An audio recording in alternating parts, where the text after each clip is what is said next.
ഞങ്ങളുടെ സ്നേഹപിതാവായ ചാവറയച്ച, ഞങ്ങളുടെ കുടുംബങ്ങൾ ആകാശമോക്ഷത്തിന് സദൃശ്യമാകണമെന്ന് അങ്ങ് ഞങ്ങളോട് ആവശ്യപ്പെടുമ്പോൾ പരിശുദ്ധ ത്രിത്വത്തിൽ നിറഞ്ഞു നിന്ന നാലാമത്തെ ഗുണമായ അധ്വാനശീലം ഞങ്ങളുടെ കുടുംബങ്ങളിൽ ഉണ്ടാകണമെന്ന് അവിടുന്ന് ആഗ്രഹിച്ചു.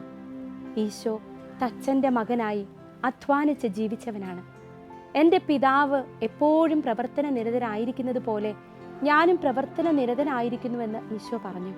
അതെ, പരിശുദ്ധ ത്രിത്വം നിരന്തരം പ്രവർത്തിച്ചുകൊണ്ടിരിക്കുന്നത് പോലെ ഞങ്ങളുടെ കുടുംബങ്ങളിൽ അലസതയും മടിയും കൂടാതെ നിരന്തരം അധ്വാനിക്കുന്ന മക്കളുണ്ടാകുവാൻ, അങ്ങനെ അധ്വാനത്തിൽ നിന്ന് സ്വന്തമാക്കുന്നവയൊക്കെ മറ്റുള്ളവർക്ക് ദാനം ചെയ്യുന്ന പരോപകാരികളായി മാറുവാൻ അപ്പ ഞങ്ങൾക്ക് വേണ്ടി പ്രാർത്ഥിക്കണമേ.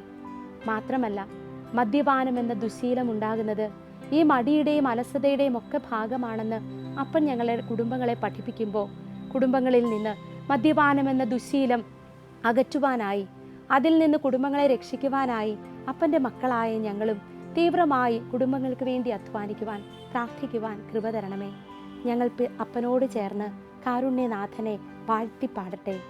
കാരുണ്യനാഥന ദൈവകുമാരൻ്റെ ആരുണ്യ ശോഭയെ കാണാകണം. കാരുണ്യനാഥന ദൈവകുമാരൻ്റെ ആരുണ്യ ശോഭയെ കാണാകണം.